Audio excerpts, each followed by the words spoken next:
नमस्कार दोस्तों। आज जो मैं आपको एक सच्ची घटना सुनाने जा रहा हूँ। ये झारखंड राज्य के एक गिरिडीह जिला आता है। उसी गिरिडीह जिला में एक गांव राजोखरो आता है। उसी गांव का ये सच्ची घटना है। दोस्तों, राजोखरो गांव में एक वासुदेव नाम का एक आदमी रहता था और उसका एक बहुत बड़ा सा लोहार का दुकान था। उस दुकान में वो लोहे का गेट वगैरह बनाता था। जितना सारा काम वो लोहे का ही बनाता था। वासुदेव का एक पत्नी जो सुनीता देवी और उसका एक 14-15 साल का एक बेटा था। तीनों बहुत खुशहाल जिंदगी जी रहे थे। वासुदेव का जो काम था वो बढ़ते जा रहा था धीरे धीरे धीरे धीरे। इतना बढ़ गया कि उसका पैसा कब बारिश होने लगा ऐसा हो गया। हमेशा दिन का कम से कम 10 से 15 हज़ार कमा लेता था एक दिन में। क्योंकि जो गांव के आमने सामने किसी का दुकान नहीं था, सिर्फ उसी का एक लोहार का दुकान था। तो जितने सारे दूर दूर से सारे, कोई गेट बनाना हो, खिड़की बनाना चाहिए, लोहे का जितना प्रकार का जो काम होता है सारे वहीं पर बनाने आया करता था। तो उसका धीरे धीरे जो पैसा का वो बढ़ते गया रहे। उसके बाद उसका जो इज्जत शोहरत के साथ साथ जो नाम हो सब कुछ उस गांव में फेमस होने लगा कि एक वासुदेव लोहार है, वो बहुत ही पैसा वाला है। और उसकी बीवी हमेशा अगल बगल जो औरतें रहती थी सबको सुनाते रहती थी, मेरा पति है सबसे बेस्ट पति है। मुझे कभी भी डांट के नहीं बोलता है, अच्छा पैसा कमाता है, मेहनती है, अच्छा स्वभाव का है। तो सबको इसका तारीफ भी करता है क्योंकि उस तारीफ का काबिल वो था ही। एक दिन वो वासुदेव का एक दोस्त मिथिलेश, वो दिल्ली में रहता था।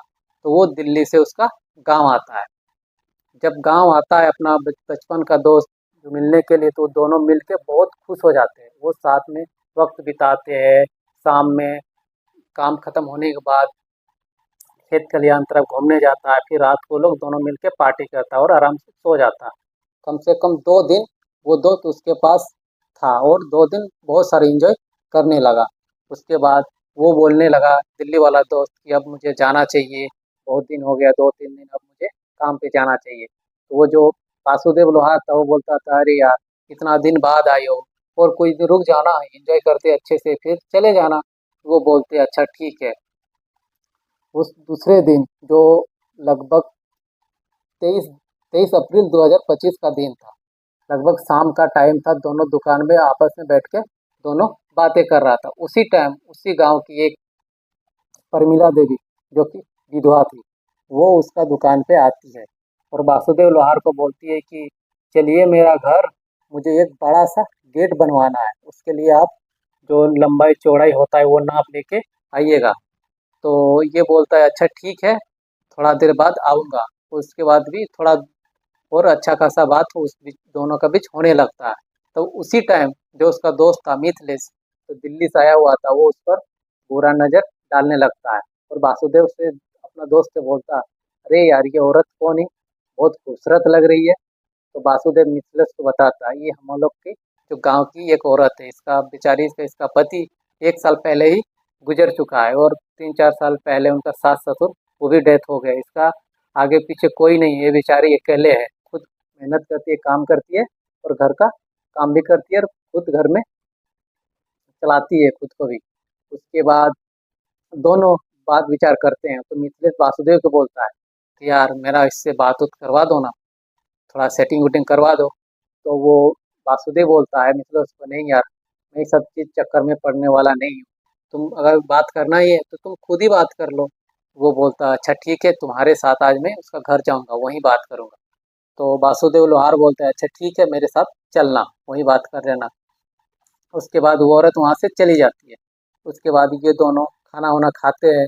उसके बाद पार्टी करते हैं, थोड़ा बहुत ड्रिंक भी करते हैं। तो ड्रिंक करते टाइम वासुदेव को एक बात याद आ जाता है, अरे यार वो हम लोग के गांव की वो आई थी हम लोग के पास, गेट बनवाना था, चलो वहाँ चलते हैं। तो दोनों वही दारू उरू पीने के बाद, नशा करने के बाद उसका घर जाते हैं। जैसे घर जाते हैं रात के करीब 8 बजे, 8 बजे जाने के बाद वो दिखाते हैं कि यहाँ पे मुझे गेट लगवाना है, कितना पैसा चाहिए क्या चाहिए सारा आप नाप जोख ले लीजिए, चौड़ाई लंबाई उसको नाप उप ले लेते हैं। उसके बाद उसका बिल वो 15 हज़ार के समथिंग बनाते हैं। तो वो प्रमिला देवी क्या करती है, वो उसको 5,000 रुपया देती है और बोलती है कि अभी तो मेरे पास उतना ही है, फिलहाल इतना ही है, लीजिए और बाद में दे दूंगी। उसके बाद उसको साइड में ले जाती है। प्रमीला देवी क्या करती है, वासुदेव लोहार को साइड में ले जाती है और बोलती है कि अगर आप बुरा ना मानो तो आप, मैं फ्री हूँ, मेरे साथ एक रात आप गुजार लो, अगर कोई झिझक की बात वाली नहीं है तो ये सुनते ही वासुदेव बोलता है, नहीं नहीं नहीं, ये सब काम मैं नहीं करता हूँ। उसके बाद वहाँ से आ जाता है आपस। उसके बाद रूम पे बैठता है तो वही फिर मिथिलेश उसको उसका दोस्त पूछता है कि वो क्या बोली साइड में ले जाके। ये उनको बताता है, यार बोलती है कि मेरे साथ एक रात गुजार लो, ऐसा वैसा कर लो। तो ये बोलता है उसको, तुम क्या बोला? बोलते मैं साफ मना कर दिया। तो उसके बाद मिथिलेश वासुदेव का कान भरने लगता है, अरे यार नसीब वालों को ऐसा मिलता है, कितना दिन लोहा ठोकते पीटते करोगे, कब से कभी कर रहे, ऐसे इंजॉय भी किया करो। बहुत तुम खुशनसीब वाले हो कि ये तुमको खुद से बोल रही है। क्योंकि प्रमिला देवी को काम निकालना था, अगर वो एक रात गुजार लेती तो बाकी का पैसा भी वो मांगने का हिम्मत नहीं रखता, इसलिए वो बोल रही थी। उसके बाद इसको मौका मिल जाता है, मिथिलेश को कान भरते भरते लास्ट में ये मान ही जाता है। उसके बाद प्रमिला देवी को बोलता है, अच्छा ठीक है, हम लोग दोनों खाना वाना खा के 9 बजे रात को आएंगे तुम्हारे पास। और वो वहाँ से चले जाते हैं। रात 9 बजे दोनों खाना वाना खाने के बाद वो दोनों प्रमिला देवी का घर पहुँच जाते हैं।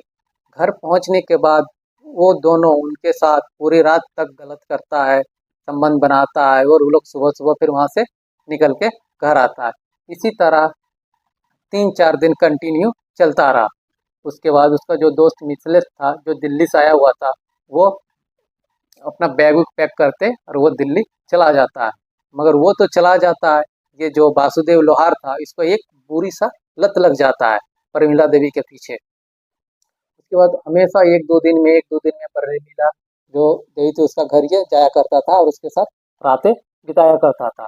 वो धीरे धीरे जो वासुदेव का पत्नी सुनीता देवी थी उसको ये बात शक हो गया। तो एक दिन रात को उसका पीछे पीछे वो उनका पीछा करते उसका घर तक गया। उसके बाद वो अपने आँख से सारा नज़ारा देख लिया। उसके बाद वो पूरी तरह टेंशन में आ गई, डिप्रेशन में आ गई। वो सुबह जैसे ही हुआ, वो उस आपस घर पहुंचा वासुदेव, तो उसका पत्नी उसके साथ लड़ा झगड़ा करने लगा। उसके बाद बहुत लड़ा झगड़ा दोनों का बीच होने लगा। तो वासुदेव सब बोल देता था, अगर तुमको रहना है तो रहो, नहीं तो है ना, तो तुम जा सकती हो अपना मायके।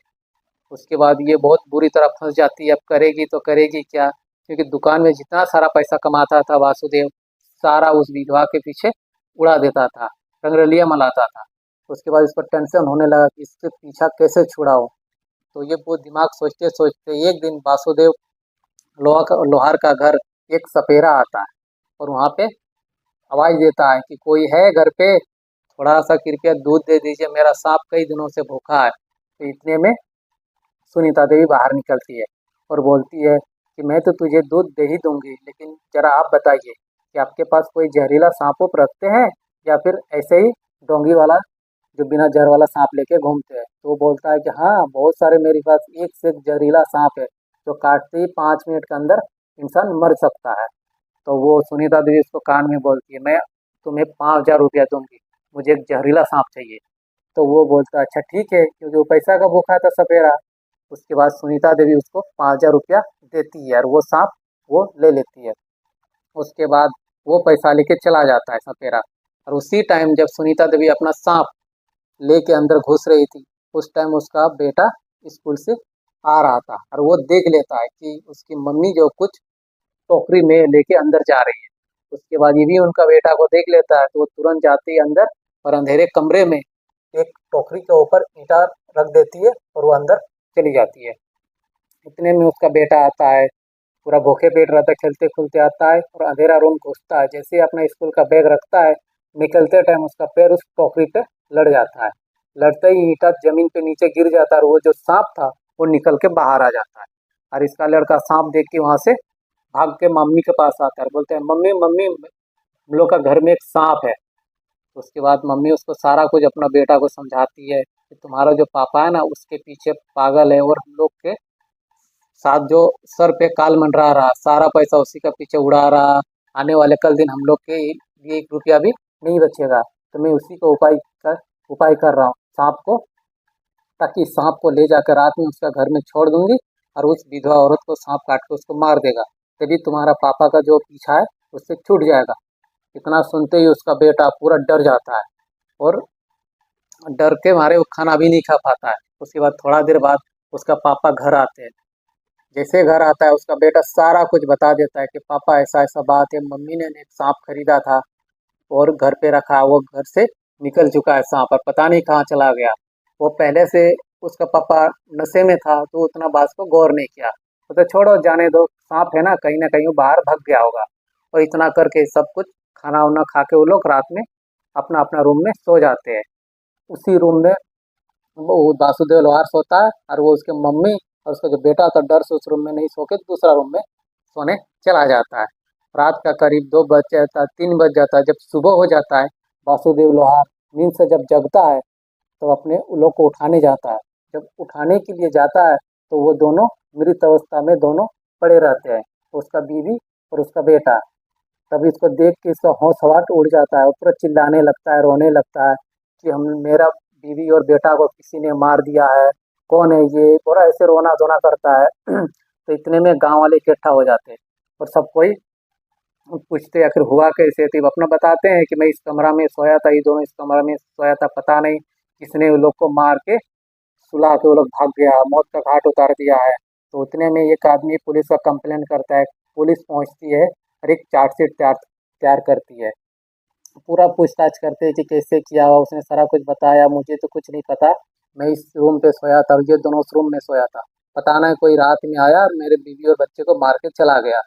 पुलिस अब जो मुजरिम था उसके पीछे पड़ जाता है और दोनों लाशों को पोस्टमार्टम के लिए भेज देता है। और पुलिस गांव में एक एक शख्स को पूछने लगता है कि कौन कहाँ था, कैसे था, पूरा पूछताछ। उसके बाद थोड़ा देर बाद वो जो डेड बॉडी का रिपोर्ट आता है पोस्टमार्टम का, तो उस रिपोर्ट में साफ साफ लिखा रहता है कि जो डेड बॉडी है किसी का मारने से लोग का मृत्यु नहीं हुआ, बल्कि दोनों को सांप का जहर से मृत्यु हुआ, यानी कि दोनों को सांप काटा है। उसके बाद ये बोलते ही उसका जो वासुदेव लोहार था उसको पूरा समझ में आ जाता है। वो फिर उस पुलिस को बताते हैं कि सर ऐसा ऐसा बात है, शाम में कल मैं थोड़ा नशे में आया था तो मेरा बेटा बता रहा था कि इसकी मम्मी सांप खरीद के लाई है, घर में सांप रखी है और वो छूट गया है, मगर मैंने ध्यान नहीं दिया, हो सकता है उसी सांप ने काटा है। और इतना बोलते ही पुलिस वहां से चली जाता है और ये रोते रोते वहीं पर आ जाता है। तो दोस्तों आप खुद सोच सकते हैं कि एक सांप ने काट के पूरा परिवार को मौत के घाट उतार दिया। इसलिए दोस्तों कुछ भी काम करने से पहले आगे पीछे सोच लिया कीजिए, उसके बाद कीजिए। तो चलते हैं इसी तरह का और एक सच्ची घटना के लिए। तब तक के लिए जय हिंद, जय भारत।